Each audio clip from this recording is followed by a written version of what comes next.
Welcome to another presentation of the Solid Sports video blog. Today's date is January 28th, 2023. This is episode 220 the Solid Sports video blog. I'm Troy West, and thank you so much for joining me again. I apologize in advance. I was supposed to record last night. I'm going to probably start doing Friday nights. I might still do Saturdays. Saturdays just feel better.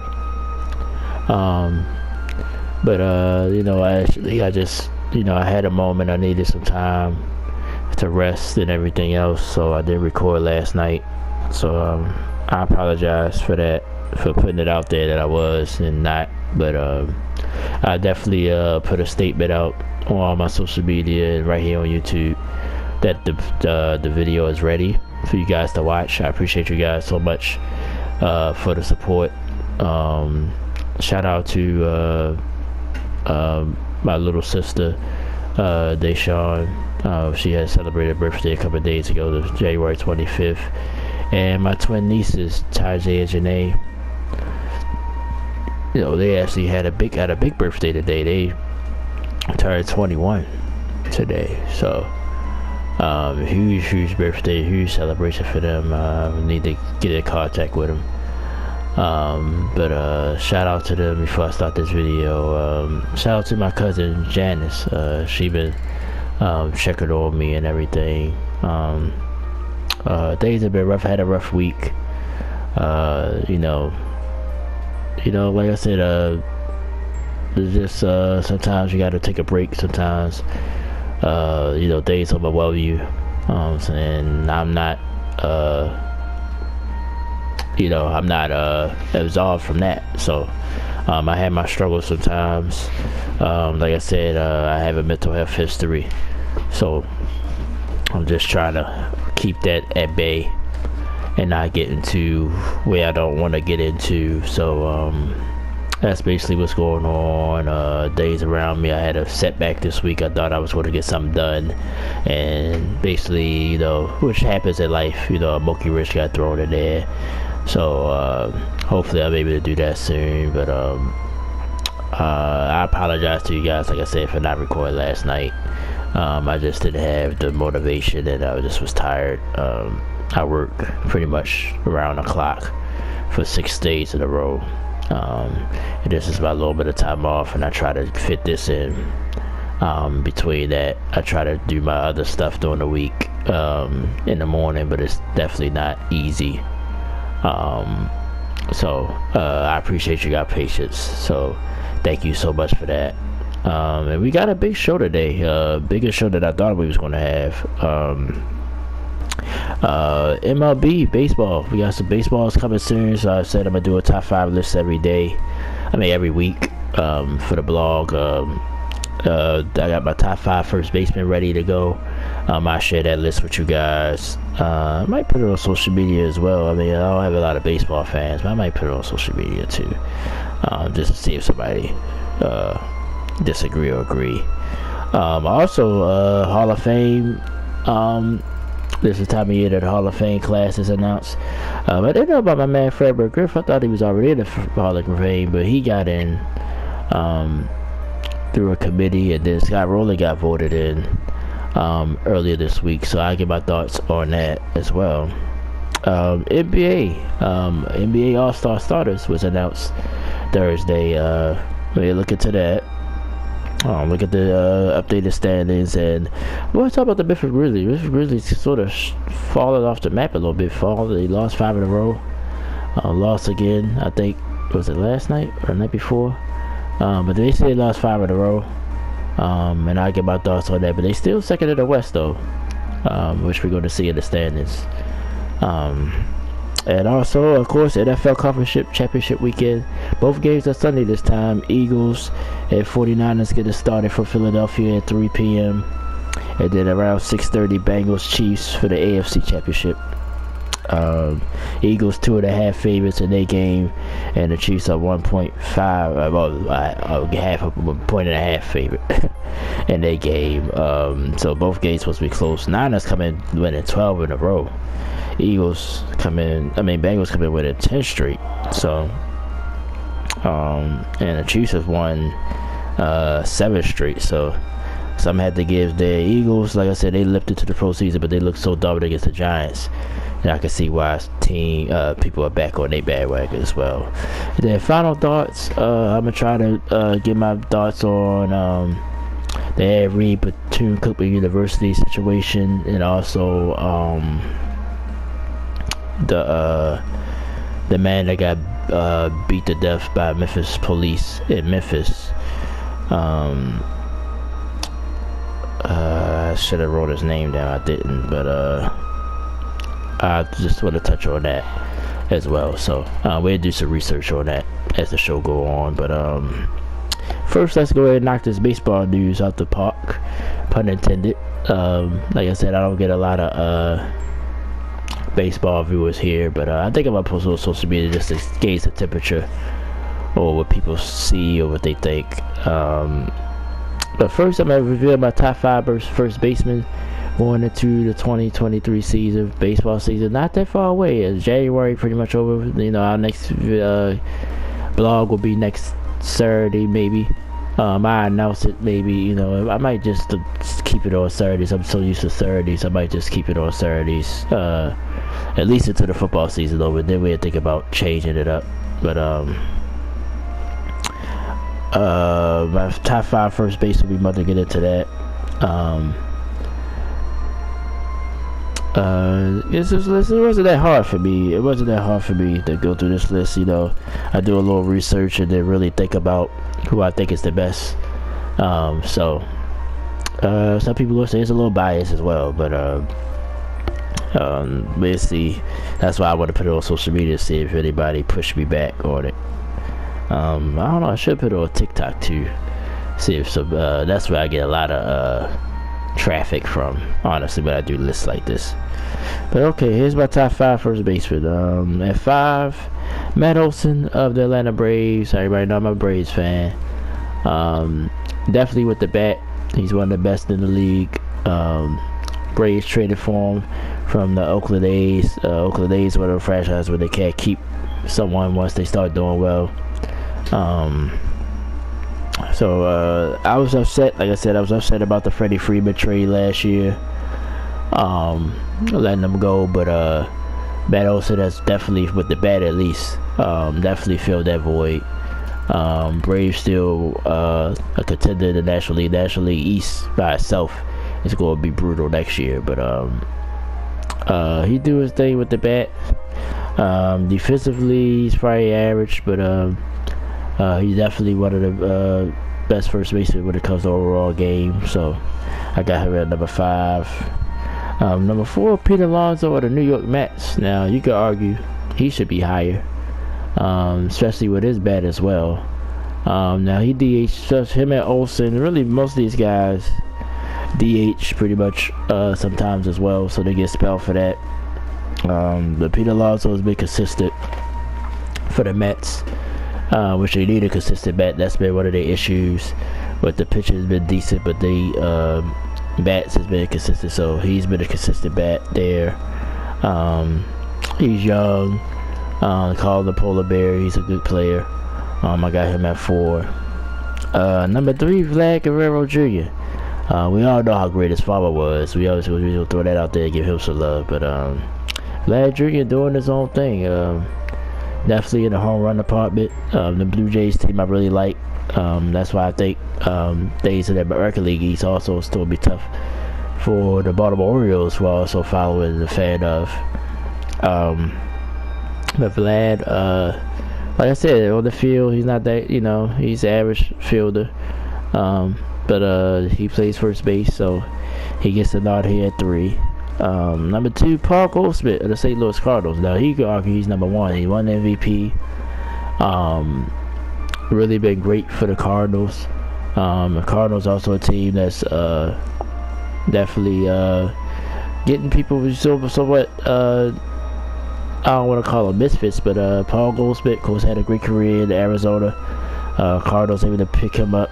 Nolan Arenado from Colorado, he's in St. Louis now, so you got your corner set.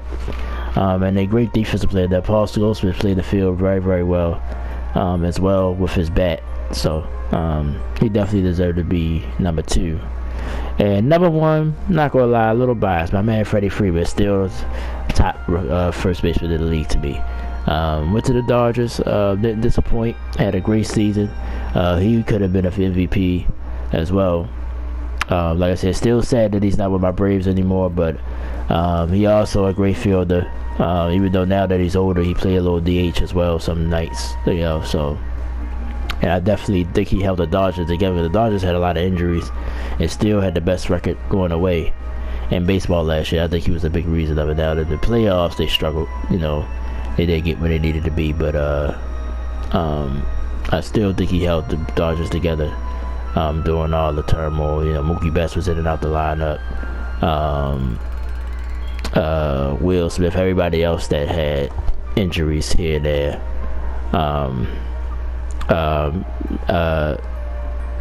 Mounsey was in and out as well, so they had a lot of injuries. Kershaw always in and out, even though that's on the pitcher side of it, but I think he was steady. He stayed healthy, being at his age, and held the Dodgers down. They got them still to the postseason. So, and that's my man from being a Braves fan for so long. So the recap: number 5, Mike Olson for the Atlanta Braves. Number 4, Peter Larsson, New York Mets. Number 3, Vlad Guerrero, Toronto Blue Jays.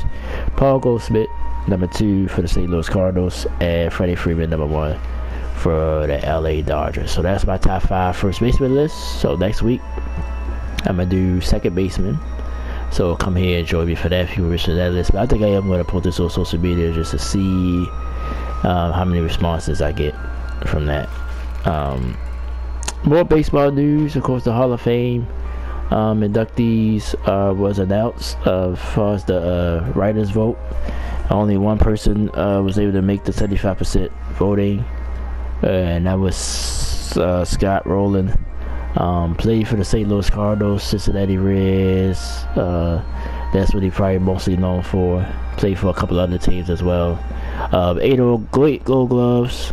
Numbers was average. I think he had over 300 home runs. I think it was like 380 something when I read it. RBIs just I think about 2,000 RBIs, something like that. Some people don't, he's sort of borderline to a lot of people. Some people say he should be in. Some people say he don't. But this is my theory, and a lot of some sports commentators that have votes say this, and maybe it ain't fair for me to say it should be just one. You get voted, you get voted in or you don't. Your first year of eligibility, once you get eligible, they give you 10 years, and they give you 10 years, and baseball. I don't know about basketball or any other sports at the top of my head, but you get 10 years, and then even after the 10 years, you get a chance by another committee that can vote you in. Because my man Fred McGriff, which I thought he was already in the Hall of Fame, I really did. Me being a Braves fan, I think he should have been in. 493 home runs. The RBIs up there. I didn't understand why he wasn't in. But he got in through that committee. So it'd be him and Scott Rowland's day. I think it'd be in mid-July or something like that, or August. I think it's in August is their ceremony. But just to touch on Fred McGriff, like I said, I think he should be in. I don't think it's a question to me. In my opinion, I think he's a great player. I think he should have been in. And maybe it's like I said, I'm a little biased because he was a Brave, but he moved around a lot. He DH'd pretty much the end of his career. But he was a first baseman. Scott Rowland, third base, 8 Gold Gloves. Now, I know there's a lot of players that have, multiple gold, but I think 8, and like I said, I think some people, the writers or whoever, I think they need to take into consideration how good of a defensive player you was, because I think they just go off to hitting numbers too much, and that's just my opinion as well. So that's why I think Scott Rowland. That's why once I really dug into that, and then his WAR, he got it. A lot of people put a lot of stock into that number. his WAR number, his wins over replacement number. I think it's like top 10 all time or something like that. I think he's the best third baseman of all time if you go by that. I think he is number 1 or number 2, something like that. So that's really very high. So if y'all, put stock into that, like I said, his home runs, he had over 400 home runs. His RBIs was decent. He only hit, 2, I think it's like 280 for his career. Some people don't think he should be in. I think so. Now when I look at his defensive play as well, I think he should be a Hall of Famer. So I had no problem with him. I just don't understand why it takes so long for players to get in sometimes. So, but congratulations to both guys. Fred McGriff, definitely, like I said, as a fan of his, I think he should be a Hall of Famer. My man Gary Sheffield should be a Hall of Famer. Since we talked about this, he was my favorite player growing up. He should be in. I don't give a crap about the rumors and stuff like that. Barnes should be in. Clemens should be in. All those guys. It's baseball's fault. Like, regardless how you return it, you want to see them as cheaters. So all this other nonsense. Baseball allowed this to happen. If baseball did with these guys to be on the stuff, it wouldn't have happened. They were struggling in the mid '90s with the strike. The Sosa McGuire year. Pretty much put baseball back into a decent place, and then Barnes did what he did, and like I said, a lot of people don't like Barry Bonds because he wasn't good with the media, so I think it's more of that than even his steroid rumors. So I think all those guys should be in. Honestly, I think Rafael Palmeiro should be in, even though he got caught. I think Rafael Palmeiro, look at the career he put up. A-Rod, when it's time for him to go, I think he's already in. I think Alex Rodriguez, I think they did let him in. I think it took a couple years, but I think they went ahead and let him in, I believe. I might have to check that. Somebody could correct me on that if I'm wrong. But all those guys should be in, man. Y'all, baseball, this is on y'all. This is not on, the players maybe shouldn't have did it. Some players, I know it's not fair. That was clean, and I respect those players. That was clean. But baseball allowed this to happen. So y'all gotta sit on it. I don't want to sit down. First I used to say, all right, put a little, it's already a natural asterisk anyway. Like, people going to say, oh well, he was on steroids. So that's already, so you don't have to put a natural asterisk. You don't have to even put like a little symbol. They already gonna have an asterisk if all those guys get in. But baseball need to wear this, man. And I'm a baseball fan. I love baseball. I hate that it's sort of in purgatory. I love baseball. I grew up watching baseball. I still watch baseball and follow it today. But baseball gotta wear this one, bro. Like, simple as that. So, with that being said, Scott Rowland, well deserved. My man Fred McGriff should have been in. It sucks that it took him so long. So let my man Gary Sheffield in. Let Barry Bonds in. Let Clemens in. Let Palmeiro in. If A-Rod ain't in, I think he already is. But if he's not, let him in. Simple as that. Like, let all those guys in that put out those numbers. Sorry, y'all should have allowed this to happen. So y'all gotta be responsible for it. So that's that. So that's the baseball portion of the show for this week. Next week, like I said, second baseman's top 5 will be announced. So join me for that. All right, let's move on to the NBA. Gotta pull up my phone for this one. We're gonna look at the NBA starting All-Stars first, and then we'll look at the standings, give you an update on that, then we're going to preview the conference championship games. Let me get that together. Appreciate you guys, like I said, for all the support. Okay. I wasn't paying attention to my cutoff time, so I gotta definitely try not to be long-winded here, even though I went on a little rant with the baseball.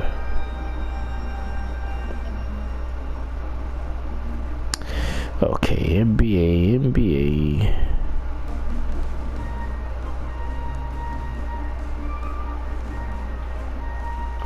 Yeah, speaking of, there's a couple of games on today, more TV. Nuggets Sixers, I'm kind of interested to see that. We'll see Joel Embiid against Nikola Jokic. early 3 o'clock game, then sort of evening game, Knicks and Nets. Of course, Nets a little underhanded. No Kevin Durant, but still should be a good game. See Kyrie Irving. Knicks been playing good basketball as well, so. Okay, let's come on. There we go. Alright, so let's pull up the starters for the All-Star game.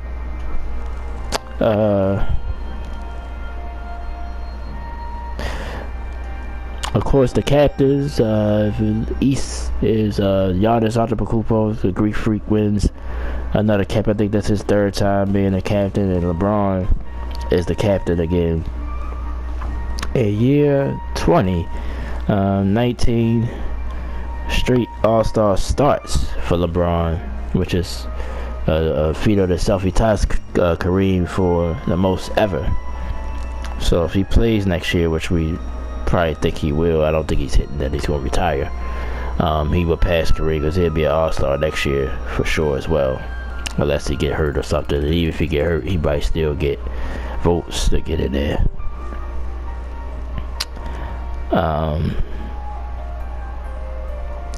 Okay, the West, I think one of the surprises somewhat was Zion Williamson for the New Orleans Pelicans. Then you got Jokic from Denver, and Steph and Luka.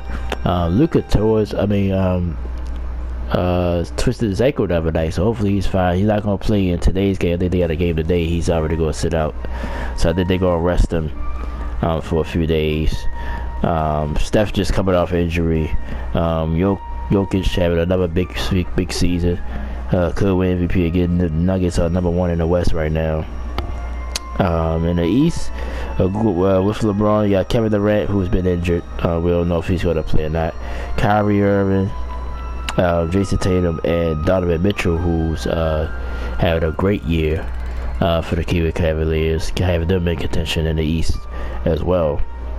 Joel Embiid, the way the voting is now, unfortunately he didn't make it. I think he should be in somehow. I don't know who I would take off though, because all these guys are having great years. He might wind up starting anyway, because like I said, Kevin Durant might not even play if he's not ready. So he might wind up getting started. If somebody can't play, he's going to get into the start lineup anyway. But now with this positionless basketball, this confusion, the way the voting is now the fans have 50% of the vote. I think the players and the writers have 25% each. But the fans, they said the fans voted low for Embiid. And I'm gonna say this about Joel Embiid. I like Joel Embiid. I don't got no problem with him. His little trash talking stuff sometimes, little controversial stuff he do sometimes. Fine. But he's probably the best center in the NBA. Him and Jokic battled for that. Still one of the most pure centers in the NBA. He shoots a couple of jump shots, but he play a lot in the post. So I think I think he got snubbed for sure. In the West, Zion, like I said, we gotta think about it. It is a fans game. So I don't have a problem with Zion, but I would have probably took Sabonis from the Kings just because of the great year that the Kings are having. They're now 3rd in the Western Conference now, and he plays that sort of power forward position. So I would reward him over Zion. Zion could be a reserve. And he's in and out the lineup. He only played 26 games this season. And nobody will argue. I would say Zion is better than Sabonis if you want to go there. But I think Sabonis is having a great season. It is basically a 3-4 month thing, you know. Whoever having a better year between October and I guess we could say January, that's who gets triggered in. So, and the fans, like I said, the fans want to see him. So I don't have a big problem with that. But I would give Sabonis some love. But everybody else, I don't have a problem with. Everybody else have a great year. Jason Tatum deserve to be there, having the Celtics doing what they doing. Kyrie Irving's quietly having a monster year as well, and now he's the primary scorer in Brooklyn right now, trying to hold on till Durant gets back. So, but I think somehow the Embiid should have been there. But if I had to take somebody off, Donovan Mitchell had a good year as well. Maybe it would be Donovan, even though he deserves it. If I had to take somebody off the starter ladder, I would probably take Donovan. If Durant's not ready, Embiid's gonna get the start anyway. But I think it means better when you it means something when you're voted in or your peers put you there. But Joel Embiid, he ain't there to make friends, and I think that rubs players and fans the wrong way, and that's what hurt him here. MVP last year, he was upset about that, even though he deserved it. His only knock on him for me is, like I said, he don't stay healthy either. He misses a lot of games, but this year he's played a decent amount of games. I think he's deserved to be the starter. So that's just the All-Star starters. The reserves will be announced next week. We'll cover that next week as well. So let's take a look at the standings. Let's just give you an update on the NBA standings. We'll look at the East first. Like I said, Boston still 1, Philadelphia 2, and that's probably why Embiid deserves to be there. Milwaukee in the third place down. Brooklyn still hold on to that 4th spot. Cleveland right there with 30 wins. Miami, like I said, been playing like Miami and New York Knicks. Really made a surge. Miami definitely, because they was like 6 games under, now they 6 games above. So they're coming, which I knew they would get it together. New York Knicks is there. Atlanta quietly playing better. Indiana sort of starting to slip a little bit. Wizards has made, standing there. Bulls as well. Toronto, big win against the Grizzlies the other day. That's who I was thinking about. I probably was thinking to myself, but that's who the Grizzlies lost to. They lost to the Raptors recently. Orlando to me is have an outside shot as well. Now Charlotte, I think they make a push too, but I think they might just be too far behind. Obviously, LaMelo Ball is a big part of what they do. And Detroit is the final team in the East at 13 wins, but they just beat the Nets as well the other day. Western Conference, Denver Nuggets number 1. Now they got 3 games clear. The Memphis Grizzlies at 31-18. Denver's 34-15. Even though the Grizzlies lost 5 straight, they still in second in the West. We're gonna talk about them in a second. Kings, like I said, number 3 at 27-20. New Orleans, if they get healthy, they'll be there. 26-23. Clippers quietly is moving up. 27-24. Dallas, up and down. Now without Luka, we'll see how they play. Warriors as well, been up and down. Minnesota as well. Phoenix, Utah, OKC. That's the team to watch. The Thunder. Like I said, then next year they really gonna be, I think, I don't want to say contender, but they're gonna be a good team in the West. So watch them. Blazers, you still got Dame. He's dropped 60 this week. I think he's tied with a couple of people. He got 4 60-point games in his career. So I love Dame Lillard, but Blazers just, I don't know why they can't put it together. Lakers played a little bit better as well, but still way down there at 23-26. Then you got the Spurs and the Rockets, who Spurs definitely trying to rebuild. Rockets got a young team, exciting to watch, but just don't have the talent yet. Got to mature a little bit. Maybe they'll be better next year as well. I want to talk about the Grizz though. Grizz, man, they struggling, man. Lost 5 straight. I love John Morant. I love Dylan Brooks. Desmond Bane seems like he's found his niche. Steven Adams is a great center. I mean, I just like their whole team. Jared Jackson. I think the problem with the Grizz, for real, like why some people are still skeptical to put them up there, because they have the talent. I think they could come out the West if they. It would be a shock to a lot of people. I just think they immature. We know what happened last week with the Grizz and Shannon Sharp. And yeah, I think Shannon Sharp was more the wrong there. But the Grizzlies just always beefing with people. You know what I'm saying? So, I just think they need to just go out there and just play basketball. Like, don't worry about what people saying. Don't, keep that swag, because I think that's why y'all play so well. Keep your swag. Don't lose your swag, because that's who they are. I'm not saying that, but I think sometimes, not saying they don't play serious, I just think sometimes that stuff get in their head and they don't play as good as they can play. I think sometimes they get a little over emotional. They need to bring it down and just focus and play basketball. I think if they do that, I think they will be a formidable team still in the Western Conference, because we look at the West. Now, like I said, I talked about the Kings last week. I think the Kings are for real, but they're the Kings, so we can't, be sure what they're going to do. New Orleans as well. Got a good team, obviously, on paper, but can they stay where they can stay? Clippers is scary because of Paul George and Kawhi Leonard. Well, Kawhi Leonard play. Lost if Kawhi Leonard play, they're going to always be a scary team. So I get that. Dallas, they got Luka. We just need Spencer Dinwiddie, though, to me, is a good number 2. But they still need more help there.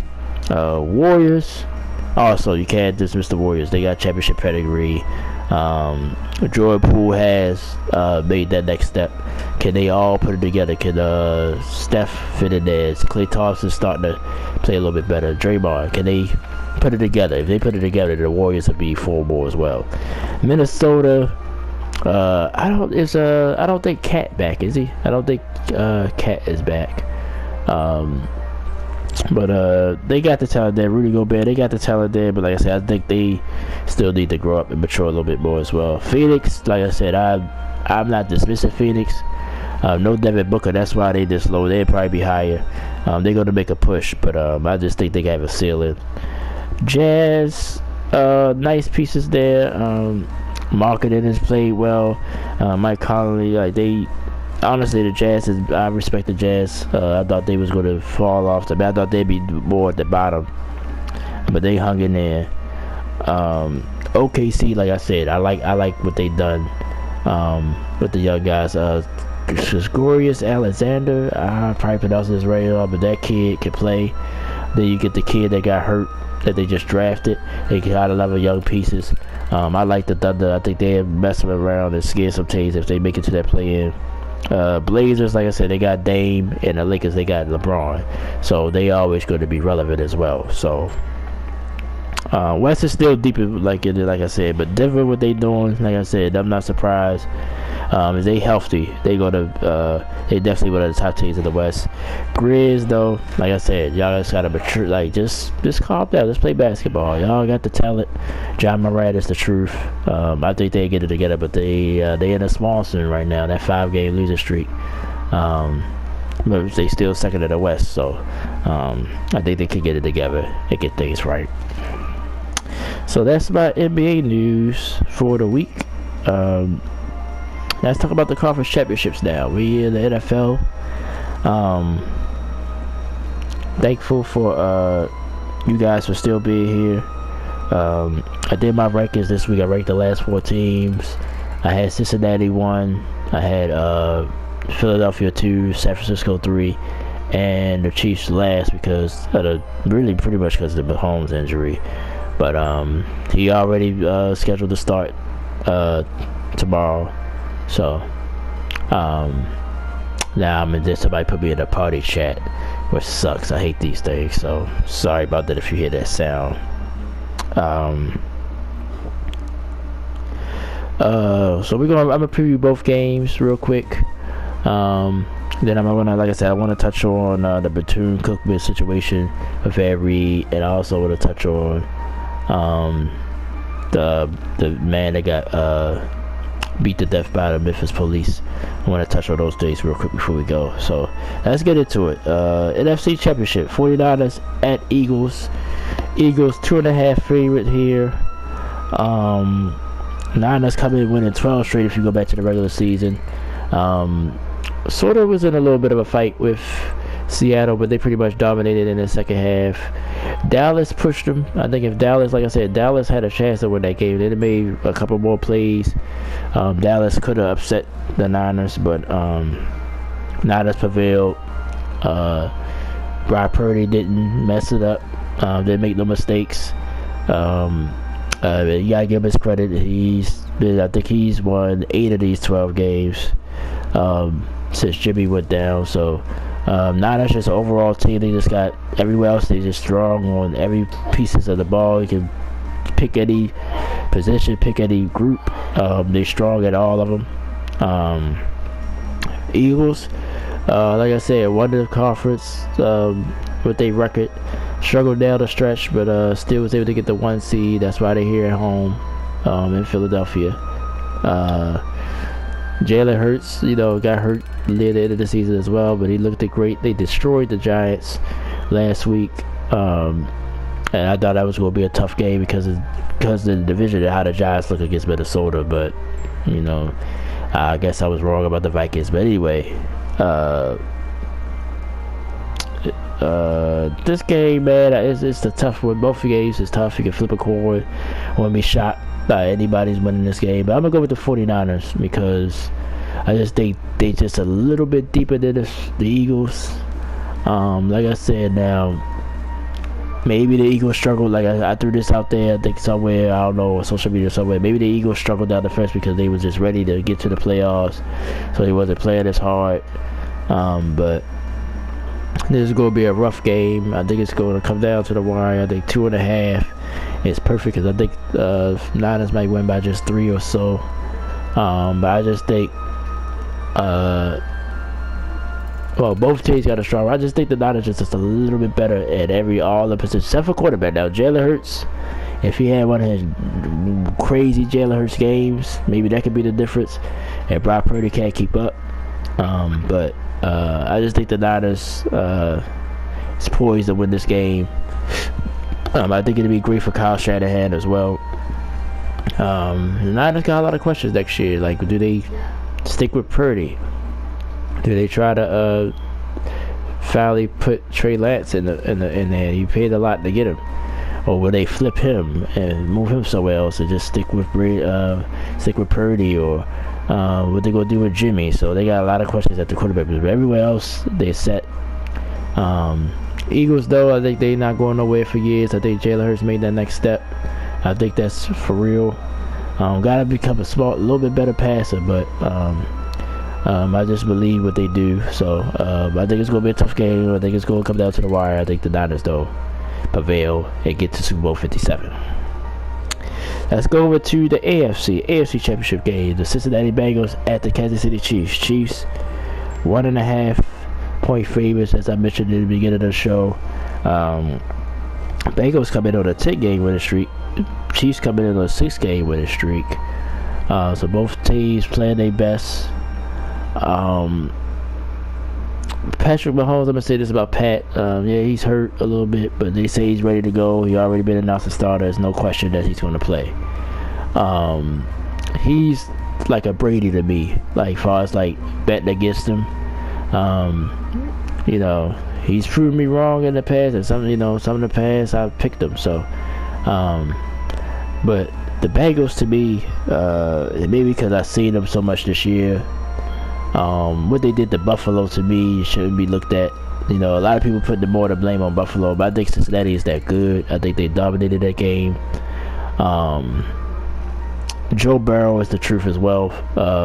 Young guy, cocky guy, but he gets the job done. I like the pieces around him. Jamar Chase, Tree Higgins, Hurst, who used to play here with the Ravens, so I know him right well. Joe Mixon, underrated. I keep saying he's underrated. He don't put up numbers every week, but when you need him to make plays, he does. Defensively, you can't point out one guy here, one guy there, but they've been steady all year. They was top 10 defense. And honestly, I think that's going to be the difference in this game. I think the Bengals will maybe make enough stops. I think both quarterbacks going to have great games. Might wind up being somewhat of a shootout, but I think Joe Burrow going to get it done again. 2 years in a row. This was his AFC Championship game last year. I think he goes there and wins again. and get the Bengals back to the Super Bowl to face the Niners. So I think it'll be the 49ers and the Cincinnati Bengals in Super Bowl 57. Speaking as a Ravens fan, like I said, we got a tough division. The Browns will be better next year. Bengals ain't going nowhere. And the Steelers will be better next year. I think Kenny Pickett also is their quarterback, at least for now. And their defense is not going away. So we're in a tough division. We'll see what the Ravens do with Lamar. I don't know. Like I said, I'm starting to really, the more I think about it, the more I think he might be gone. Even if they franchise him, he's going to be gone next year after that. So we will see about all that. But I think it'll be the 49ers and the Bengals in Super Bowl 57. Both games are tomorrow. Of course, the NFC is at 3 p.m. The AFC is at 6:30. Fox has the NFC, of course, and CBS has the AFC championship. So definitely can't wait for that. I'll be watching both games closely tomorrow. So alright, so that's my thoughts on that. Let me quickly just give me my final thoughts. I wanted to touch on 2 topics. One of them is non-sports related. Some of it, one topic sort of is, because it has to do with football. And I'm going to start with that first. Bethune-Cookman, every situation, of course, is getting a lot of traction all over social media, so-and-so. Basically, you know, every was supposed to be the head football coach. Got there, see some things needed to be changed, see some things needed to be addressed. Mold in the on the campus, in the dorms and stuff like that. Also, players with bad, basically no locker room. He said it's basically no locker room. Have to share equipment, helmets, mold helmets, stuff like that. Just a bad situation there. You know, he had his players picking up trash. I think somebody screen recorded him doing it. And it got put out there. The university, I don't think, appreciated that. Wound up now going forward with Ed Reed. Now Ed Reed, I know also, I don't know him personally, but you know, I know a lot about him. Being a Ravens fan, he was a safety here for the years he was here. Hall of Fame safety. The best safety I ever seen, period. I may be doing a little bias, but I really think that. I really believe that. I really think he's the best safety I ever seen. As far as anticipation, making plays, a ball hawk type of safety. You couldn't throw the ball nowhere near its vicinity, or even if you didn't, he was able to jump on. It's like he knew when he was throw the ball, and then once he got the ball in his hands, he was capable of taking it back for a touchdown. Also was an underrated tackler as well. You know, most safeties, the great ones, you know, they was hard tacklers. Troy Polamalu pretty much played the same area as Reed did. He was more known as making big hits, making big plays at the line of scrimmage, coming up at the line of scrimmage, stopping the run, stuff like that. Ronnie Lott, all the great safeties from past, Brian Dawkins, all those guys, they made plays. I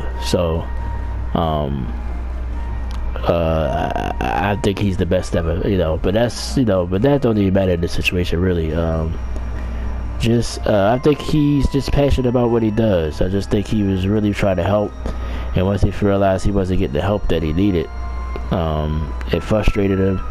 Honestly, I don't have a big problem. Like, some people say maybe he should have did it behind the scenes, shouldn't have went on IG Live and all that, and maybe that's true. Maybe so. Maybe that's true. But I think you know, I don't think he a lot of, you know, I just, this situation is sad for the kids, for the students there. They got to deal with all this nonsense. But the good thing is there's light on it now. I'm actually watching Kwame Brown right now. He's talking about it. As they, you know, he's looking at the salaries that some of the staff have been getting, and I think they got $68 million recently. and this place still look like that. So that's just a sad situation. I think Ed, hopefully he'll get another job. I think it's gonna be tough for him to get another job now. He talked to Deion Sanders. Of course, he talked to Shannon Sharp, put his 2 cents in. And he didn't like what he said. Stevie Baggs, which I didn't remember, was a Raven. It sounded familiar, but he used to play for the Ravens. He was alumni at Bethune-Cookman. He pushed back on Ed as well. So a lot of drama going around, but I just hope that they fix everything that need to be fixed at the university. Give these young people a great environment. You know, that's all you ask for. Unfortunately, yeah, they go get the coach there, but hopefully the next coach do what they need to do. So yeah, so we'll see. So I appreciate all the support, like I said, for the channel. I'm gonna talk about that in a second, but that situation, man, it's just, it sucks. And I like Ed Reed. I think Ed Reed is passionate. I think he's for real. Like I said, he did work here in Baltimore for our kids here. I definitely can vouch for that. So he's definitely a great man. He's just, you know, which I think some people need to let, like, people want you to tell you everything nice all the time. Want you to pat you and rub your stomach and pat your head. Like, nah, man, sometimes you just gotta say it what it is. You know, people get offended like how you told something. If it's the truth, it's the truth. And I think, you know, and that's what some, I was watching the interview with the president or whoever he is of Bethune-Cookman. You know, we a Christian university, blah blah blah. Like, fine, love it, but when you upset about something, you're gonna voice it the way you're gonna voice it. So I just think that's overblown as well. But it's a sad situation, so I hope that get resolved. And I hope Ed get another opportunity somewhere else, you know. So I feel, you know, it just sucks for everybody involved. Another thing I want to touch on is I'm running out of time. Of course, the man. Let me stop disrespecting this man and pull it up. Cause I know his name is Ty something, but I don't want to mess his name up. So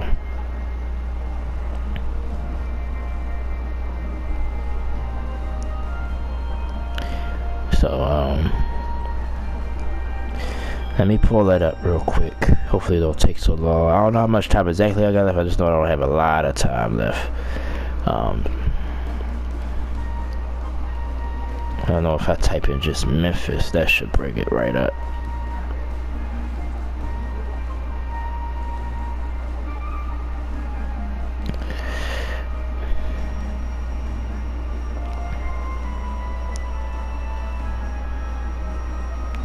Okay, Tyree Nichols. Okay, that's his name.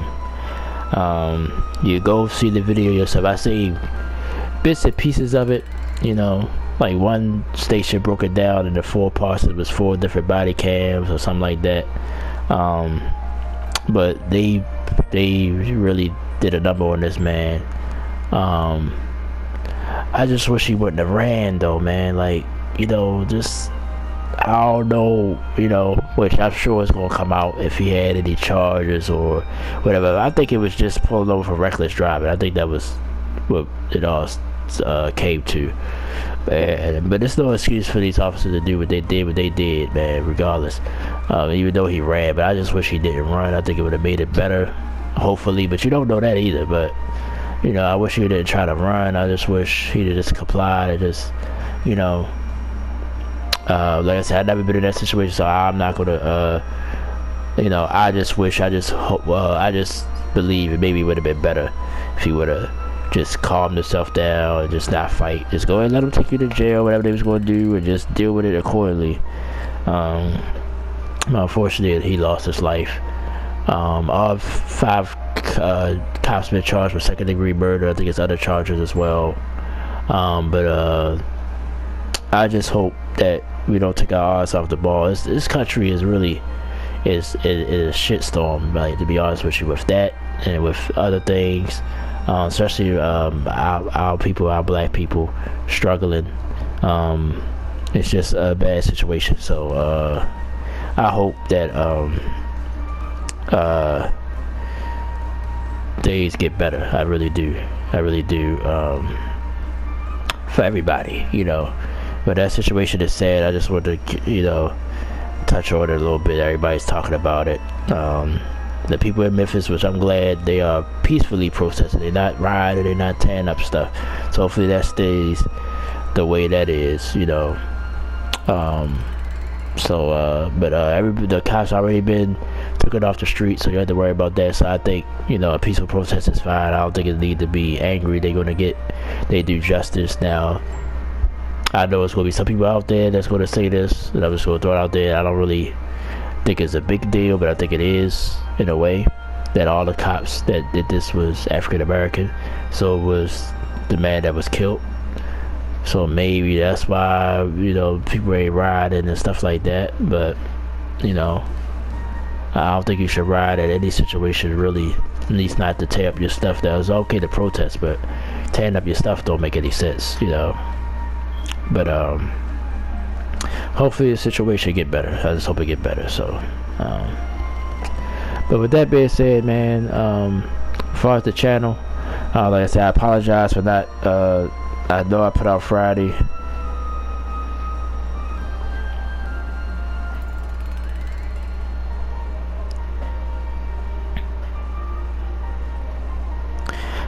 That I was going to do the blog, but I didn't. Like